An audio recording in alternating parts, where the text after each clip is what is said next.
Alright, this video is going to serve as a couple things. So first off, I have the ever increasingly popular rust bubbles here, which is on the inside of the bed. So I'm in a car wash, and as you can see, it's not great in there. So I'm going to spray in through here, all that junk out. I'm going to do it on both sides, because tomorrow I'm going to try to fix this.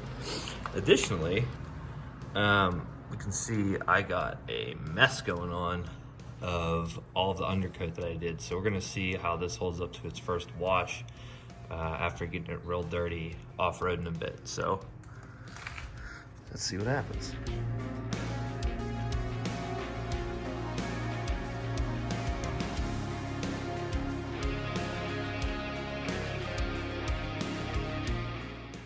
All right, here's what we have going on today.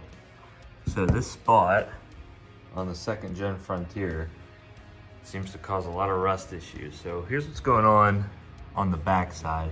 I hit this with a pressure washer and it took paint. And I think it's safe to say that I need to go behind and see what's up. So obviously this needs cleaned up. There's a lot of undercoat and stuff, but this panel is on the inside of the fender, and you can see I got it pulled back some. You can see how much stuff it's caught. Again, I just bent this back so we could see. My plan is I'm gonna buzz this off because I don't think it's adding too much rigidity to me. I'm gonna cut right about through here and clean it up and see what I can make happen. So this bad boy was a whopping, I think, 30 bucks from Harbor Freight. And these hellacious things were $2.99. I'm gonna be wearing full PPE because these look like they're made out of cardboard. But should work for what I got going on. Hey, you got your hoodie strings and a rotary tool. Yeah, I'm not listening to anyone that uses Ryobi. Well, you probably shouldn't. But full disclosure, because I don't think I show it, I end up cutting that ugly tail off of there, obviously, so that it doesn't catch any crap. But I'm just cleaning it up right now. I'm getting ready to back it with fiberglass. Before I moved on to fiberglass, I went ahead and knocked down the outside. One of the things that my YouTube degree told me to do was knock down those spots so that I could fill them in and I would have more bond and more surface area. So that's what I did. I took a roll punch and punched through and knocked down the areas that were holes. I'm gonna start fiberglass in the back side of this. So I got a piece of cardboard taped on here so that my resin doesn't leak through. Let's go to town. Right now, just coming through with the fiberglass mat. I believe I used 4 total layers of fiberglass. 3 probably would have been fine, but I had a 4th one and ultimately I ended up using it. All right, and you can see that gave us a nice strong backing.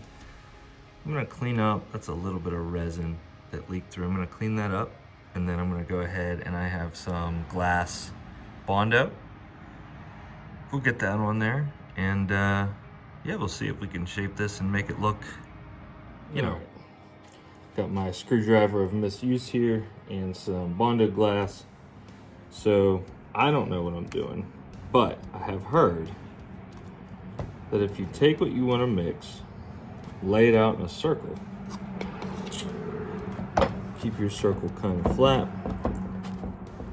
make it look like that, and take your hardener and run a strip down the center,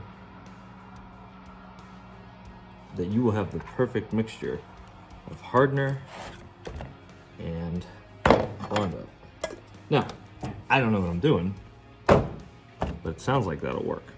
I didn't document the Bondo procedure, but basically Bondo on, sand it and shape it, use pinhole Bondo for anything that's small.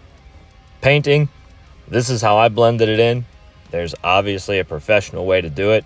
I did this with a paint matched rattle can. I did this all with rattle cans actually.